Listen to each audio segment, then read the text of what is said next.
as Meghan Markle scrambles to salvage her crumbling Hollywood narrative after Netflix unceremoniously pulled the plug on her $100 million deal. Dame Helen Mirren, the Oscar-winning actress who once played royalty, has spoken out with unapologetic candor.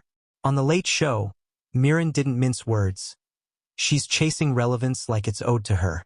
But the crown doesn't give you character, it just gives you a spotlight, and she wasted hers.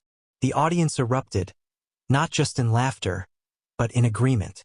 In a world where media spin is often passed off as substance, Helen Mirren's blunt honesty cut through the noise like a sword. With Meghan's Netflix projects either scrapped, delayed, or quietly buried, including the cartoon Pearl, which never saw daylight, Mirren voiced what many in Hollywood had whispered behind closed doors. Markle's allure isn't built on talent or hard-earned merit, but borrowed prestige and overplayed victimhood. The streaming giant's decision to terminate their partnership with Meghan wasn't a random business move. It came after lackluster performance metrics, unfulfilled promises, and mounting behind-the-scenes tension. According to multiple industry insiders, Markle's team reportedly pushed for lavish budgets and high-profile promotion despite minimal creative output. Netflix's patience wore thin. Helen Mirren, reflecting on this during her interview, scoffed, "You can't buy gravitas, and you certainly can't cry your way into a career revival." When Pearl was canceled, it wasn't just the loss of a children's animated series, it was a loud declaration that Hollywood was no longer enchanted by the Duchess fairy tale. Add to that her podcast Archetypes, which barely scraped critical acclaim and failed to hold attention beyond its premiere episode, and the picture becomes clear. The Markle brand is flailing, not flourishing. Unlike Meghan, Mirren has spent decades mastering her craft. That's precisely why her critique hit so hard. The problem, Mirren continued, is that Meghan believes fame is the same thing as respect. But in this business, if you don't deliver, no one cares what title you married into.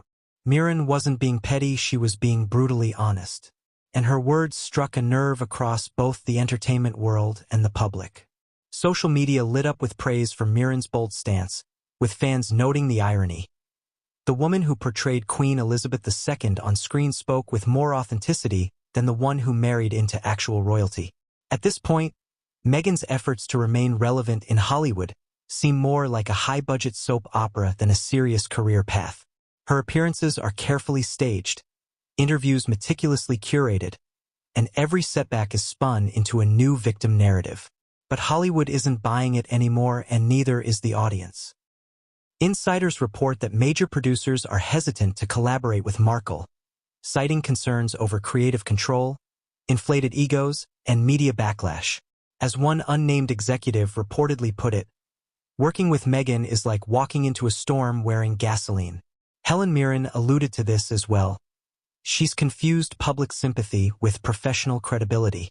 They're not the same thing. One you're given, the other you earn.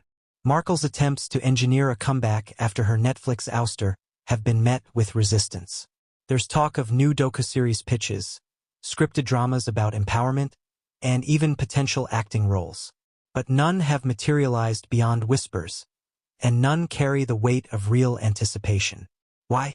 Because the industry sees through the smoke. Meghan's insistence on remaining the center of every project while lacking the creative chops to back it up is a recipe for failure. Helen Mirren nailed it on The Late Show when she remarked, "You can't keep repackaging yourself when the product inside hasn't changed." It wasn't a personal attack.